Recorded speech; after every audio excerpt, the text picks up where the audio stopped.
मध्य प्रदेश की सबसे high profile seat Budhni विधानसभा पर आज कांग्रेस प्रत्याशी राजकुमार पटेल ने अपना नामांकन पर्चा दाखिल किया।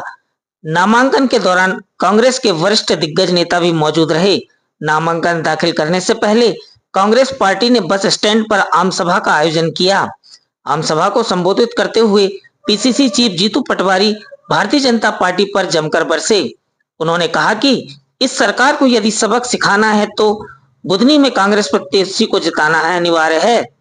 वहीं भाजपा प्रत्याशी रमाकांत भार्गव पर आरोप लगाते हुए कहा कि वह बैंक में क्लर्क थे और आज एक आलीशान व्हाइट हाउस उन्होंने बनाकर रखा है।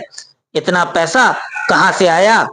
टिकट मिलने पर भी भार्गव पर निशाना साधते हुए पीसीसी चीफ ने कहा कि शिवराज यदि रमाकांत को टिकट नहीं दिलवाते तो शिवराज और रमाकांत के बीच में जो राज छुपे हैं वह राज खुल जाते, जिसके चलते ही शिवराज ने रमाकांत भार्गव को टिकट दिलवाई है। वहीं कांग्रेस पार्टी के हजारों की संख्या में कार्यकर्ता और आमजन सभा और रैली में शामिल हुए। इस बार राजकुमार पटेल को उम्मीदवार बनाने से पुराने और नए कांग्रेस के साथ विधानसभा क्षेत्र के सभी एक मंच पर दिखाई दिए।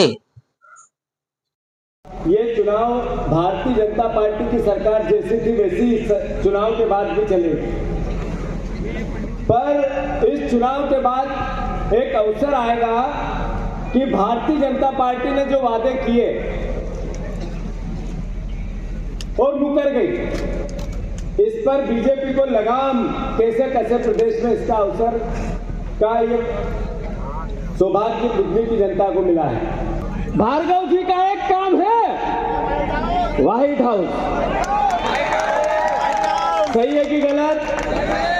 पर मैं तो नहीं गया, पर लोग बताते हैं कि अंदर बाहर से जैसा वो वैभव है उससे कई गुना ज्यादा अंदर से वैभव है।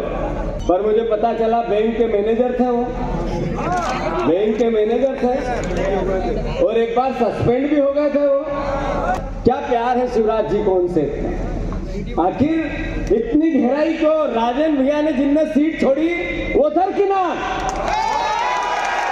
और भार्गव जी जिन्होंने सस्पेंड हुए एक काम नहीं किया, अपने बेटे को टिकट नहीं दी, पर भार्गव जी को दी। यार ये क्या लफड़ा है, क्या राज है ये?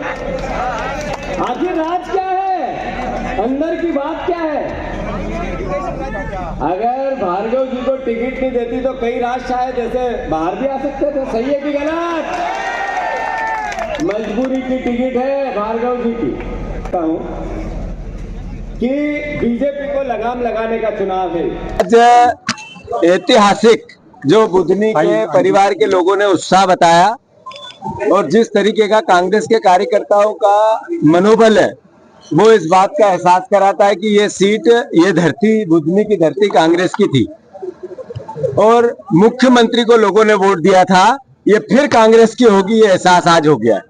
जहां तक प्रश्न है, बुधनी की जनता को अवसर मिला इस बात का कि मध्य प्रदेश में भारतीय जनता पार्टी के 10 महीने की जो सरकार थी, वोट मिले थे शिवराज जी के नाम पे। अब वो मुख्यमंत्री तो है नहीं, तो जो वादे किए एक पूरा नहीं हुआ, तो लगाम लगाने का अवसर मिला है। प्रदेश की सरकार को सूझ सांवल में लाने का अवसर मिला है, बुधनी को सौभाग्य मिला है। राजकुमार पटेल जी हमारे जो प्रत्याशी सर्वसम्मति के प्रत्याशी हैं और एकजुटता से सब कार्यकर्ताओं ने इनके नाम पर सहमति दी। मैं मानता हूं उसी का एहसास आज की सभा में भी था, आज की रैली में भी था।